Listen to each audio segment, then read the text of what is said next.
Thank you, Amy. Thank you, Steve. I am as God created me. We should, no, I'm not going to show it on anybody. Let us all rejoice and be glad, as each one of us is an individualized expression of the life and the wisdom of all that we call divinity. In our own unique and beautiful way that only we can do, it is a grace, it is a gift, and it is a tremendous responsibility to use our talents and our capabilities in service to one another and to create a world that works for everyone. I am as God created me. It's a wonderful prayer and a great way to start our message today.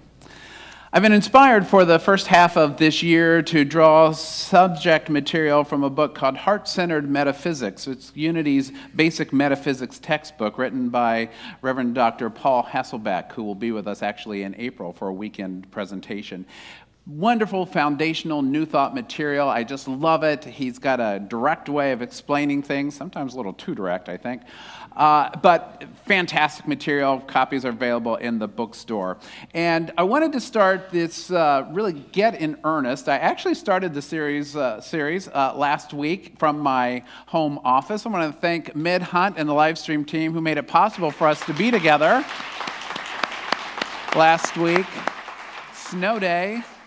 So we did what we could to get the word out that I would be broadcasting from my home office. Let me tell you, it was sweet. I stayed up late Saturday night. I slept in on Sunday past 5:30, had a warm breakfast, read the newspaper, drank coffee, and I said to myself, this is what normal people do, isn't it? So the first lesson to know about metaphysics is the difference between facts, sometimes called relative truth, and absolute truth, sometimes simply called truth. Facts are things like the weather. This is going to change. Unfortunately, it's going to get worse. So weather changes, that's a fact. What I'm wearing, that's a fact. Where you're working or not working at present, that's a fact. Who you're married to, that's a fact, because that might change. Anything that can, I'm not affirming that, I'm just saying it's been known to happen. So anything that can change and anything that is something we can touch with our senses is a fact. It's not permanent. You know, the microphone stand, lovely as it is not permanent. There's going to be a day when it will be recycled and made into something else. So that's a relative truth, or sometimes we call a fact with a lowercase f. And then we have the absolute truths. And the absolutes are the divine ideas which we deal with in unity. And absolute truths or divine ideas include those things such as life and love and wisdom and abundance and good and peace and wholeness. These are things that we use to describe the creative source of the universe, also referred to as God. And these divine ideas are looking to be expressed in us and through us into the relative world. We can take the divine idea and give it shape and form in the world in which we live. So the first thing I would like to do to kind of highlight a definition of the term truth, absolute T-truth, is that we acknowledge, unity acknowledges that the term truth represents perfect divine ideas. Truth is absolute, unlimited, unchanging, complete. We understand that truth is universal and every human being has the capacity to know truth. And we all do, and when we get these visions of a world that works for everyone, that is a truth. When we get the vision of having enough of every good thing, that is a truth of good being expressed. And so we can all see these things and experience them. And then we counterbalance that with what we call facts. You know, we might have the absolute idea of beauty.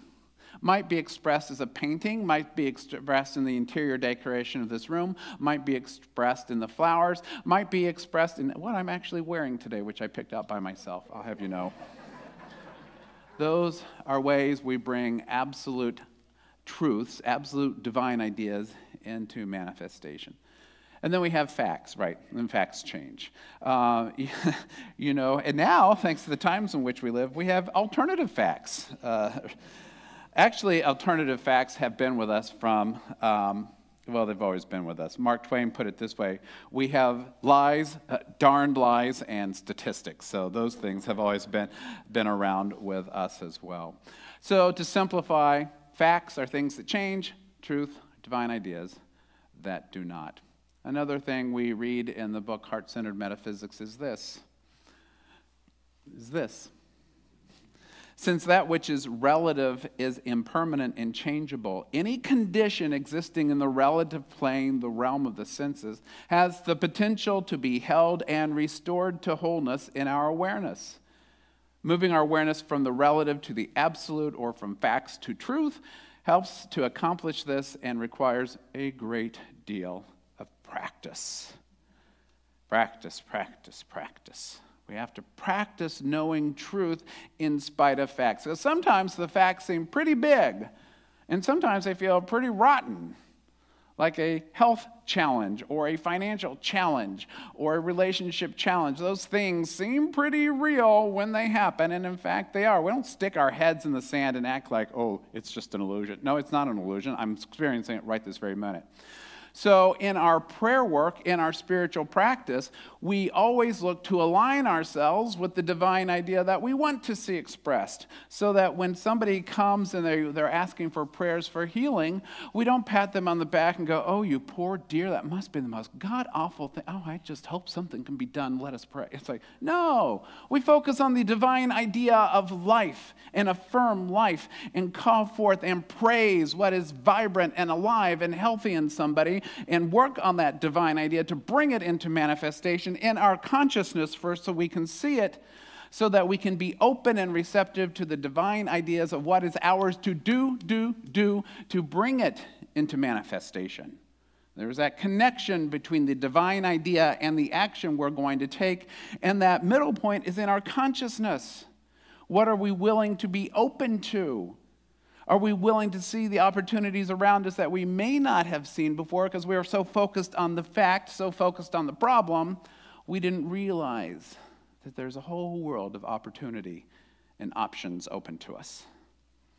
That's how we deal with it. Same thing when we experience a financial challenge or a lack or limitation. Of course, we acknowledge, oh, I feel kind of afraid about this.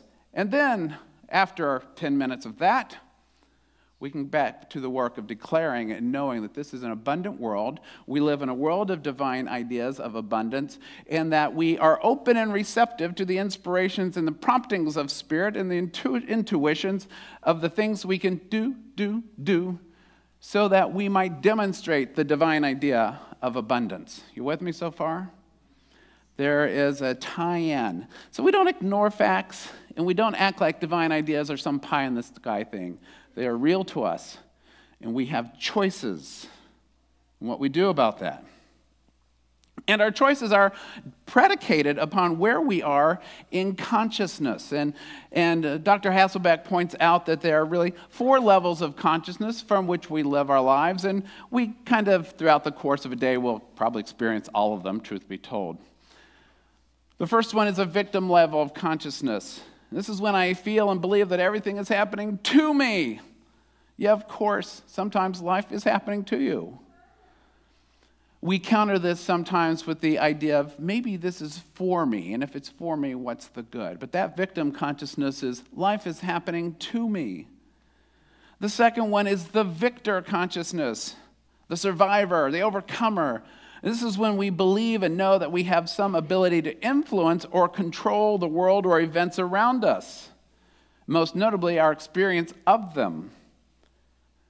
In this way, in this victor consciousness, we look at our lives as being lived and experienced by me. These are things I've done. These are things I've overcome. Look at me. Yeah, look at you. Amen. Pat yourself on the back. Third level consciousness, vessel consciousness, and we talk about this a lot, about being conduits and being avenues for the life, love, wisdom, and grace of God, being conduits for the divine ideas of the divine. How can we allow this energy to move through us? Anyone who does healing work knows that they are a conduit. Our prayer chaplains, when they're praying, will often report, I had no idea what I said. So does the minister. In fact, I don't know what I just said. I have no idea what I said. The words came, I availed myself and allowed myself to be a conduit of good, a conduit of divine ideas. This is what we call being a vessel. And then the moment of verity comes when we realize I am life itself. The mystics of all the traditions have had these ineffable moments of transcendence when they've just known their oneness with all things. And once you have that experience, and probably most of us, if I think every one of us has had that experience at some point, you can't forget it. You cannot forget it. I remember one day, it had to be in October, it was Riverfest in Wilmington, North Carolina, sitting on the stairs of the courthouse, looking at the thousands and thousands of people walking by, and I had a flash of insight. I don't know if my crown chakra was open or what, but suddenly I just knew I was one with absolutely every person I was looking at. I was one with the Cape Fear River. I was one with Brunswick County across the river. I just knew that. I've had other moments like that. I'm sure you have too. And they come to us bidden and unbidden, often in our times of meditation, often when we are in nature, and sometimes they come when we need them to come. So throughout the course of a day, we'll probably go through all of these, and it's okay, but to recognize that, and we want to know that the lens of consciousness with which we are seeing the world, experiencing the world, will dictate how it is we feel about it and our capacity to show up to it. Hasselbeck says this: you have varying degrees of power over what you see and experience. The bottom line is you have power. The power to change is always in your hands, and the process starts in your mind. For you know what to do. You've got to get the idea, the inspiration, the prompting. And if you don't like what you see in your external circumstance, you may be able to change it based on your sphere of influence. I'm not too thrilled about the weather today. I really can't change it. However, I can change my experience of it by what I choose to think about it. There you go. The internal experience is 100% ours. What we choose to make it mean, how we choose to address it. We are responsible for our reactions and our response, though maybe not so much the stimuli of what's going on. So I want to put this together and tie it in with this weekend we're celebrating, this observance of the birth of Reverend Dr. Martin Luther King. I think he was somebody who understood, whether he used these terms or not, this analogy. Understood levels of consciousness. Understood what it meant to be a victim and a victor, a vessel, and the truth itself. I think all the great mystics, all the great change agents in the world have had to know this on some level and made it practical. What we talk about is practical spirituality, and how we can be inspired by our teaching to do something. The contemplation leads to the action, always, or vice versa. You know, it was a big weekend. You know, we have the holiday tomorrow, and yesterday was the Women's March, and on Friday was the March for Life, and the first ever Indigenous Peoples' Lives, in which Unity Fairfax member Hope Kodai had a very large role in organizing. And so many of us will wonder, depending on the situation of our lives, how long will it take for the facts of our lives that may be unpleasant or awkward or not welcome or unappreciated to be transformed into the truth, the greater vision of what we want to see? You might have some facts in your life, and you're wondering, how long is it going to take for the capital T truth of peace or abundance, equality, to be made manifest in the physical world? I wonder that sometimes. Dr. King answered this question in a talk he gave on March 25th, 1965 in Montgomery, Alabama, and it was entitled, "Our God is Marching On." Because part of what was his to do and the movement's to do and movements since is to march. You know, the Quakers say, if you want your prayers answered, you need to get your feet moving. Don't just sit around and wait. So I'd like to share with you the conclusion of this speech that he gave, because it speaks to this notion of how long does it take to transform a fact into a lived truth, capital T, truth. And he said, and so I plead with you this afternoon as we go ahead, remain committed to nonviolence. Our aim must never be to defeat or humiliate the white man, but to win his friendship and understanding. We must come to see that the end we seek is a society at peace with itself, a society that can live with its conscience. And that will be a day not of the white man and not of the black man. That will be a day of man as man. I know many of you are asking today, how long will it take? Somebody's asking, how long will prejudice blind the visions of men and darken their understanding and drive bright-eyed wisdom from her sacred throne? And somebody's asking, when will wounded justice lying prostrate on the streets of Selma and Birmingham and communities all over the South be lifted from this dust of shame to reign supreme among the children of men? And somebody's asking, when will the radiant star of hope be plunged against the nocturnal bosom of this lonely night, plucked from weary souls with chains of fear and the manacles of death? How long will justice be crucified and truth bear it? I come to say to you this afternoon, however difficult the moment, however frustrating the hour, it will not be long. Because truth crushed to earth will rise again. How long? Not long, because no lie can endure forever. How long? Not long, because you shall reap what you sow. How long? Not long, because the arc of the moral universe is long, but it bends towards justice. How long? Not long, because mine eyes have seen the glory of the coming of the Lord. Coming of the Lord, capital T truth, the demonstration and the reality of the divine idea of equality and fairness. In light of the facts of the day, then, we still have work to do, apparently. But this reminds me of the reading of the Beatitudes, the words ascribed to Jesus by the author of the Gospel of Matthew. Statements of blessedness, in which on the first part of the statement is a fact, and the second part of the line is a truth. Each one of us in our lives experiences facts. And each one of us, I'm sure, are holding visions of truth. A much better way of living, not just for ourselves, but for everyone. Because in the kingdom of divine ideas, there is more than enough good to go around. More than enough.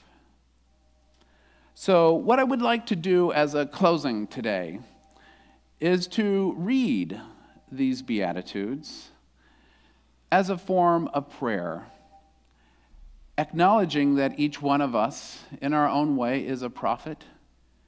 Each one of us is conveying truths. Each one of us is speaking truth to power. Each one of us, in our own way, has our facts to move through. And yet, we can, and we will, and most importantly, we are. So I invite you to close your eyes if that's comfortable for you. Or you may simply want to allow your gaze to rest in front of you somewhere as we know these words in our hearts. Blessed are the poor in spirit. That's the fact. For theirs is the kingdom of heaven. The truth. And blessed are those who mourn.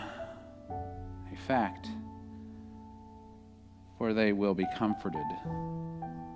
That is true. Blessed are the meek, a fact, for they will inherit this amazing earth. Truth. Blessed are those who hunger and thirst for righteousness, facts known to too many, for they will be filled. Truth. Blessed are the merciful, for they shall receive mercy, and blessed are the pure in heart, for they shall see God, and blessed are the peacemakers, for they shall be called the children of God. Blessed are those who are persecuted for righteousness' sake, for theirs is the kingdom of heaven. And blessed are you when people revile you and persecute you and utter all kinds of evil against you falsely on my account. Rejoice and be glad, for your reward is great in heaven, in consciousness, in spirit. For in the same way they persecuted the prophets who were before you. We don't need to be overwhelmed by the facts. We simply look to the truth, the enduring, infinite truth of the creative power of the universe that we can bring into manifestation. Each one doing what is ours to do, so that in the end we might in fact, and we are in fact, establishing a world of peace, abundance, and fulfillment for all creation. This is our prayer. This is our work. And this is our understanding of truth and facts. And so it is. So we let it be. Amen.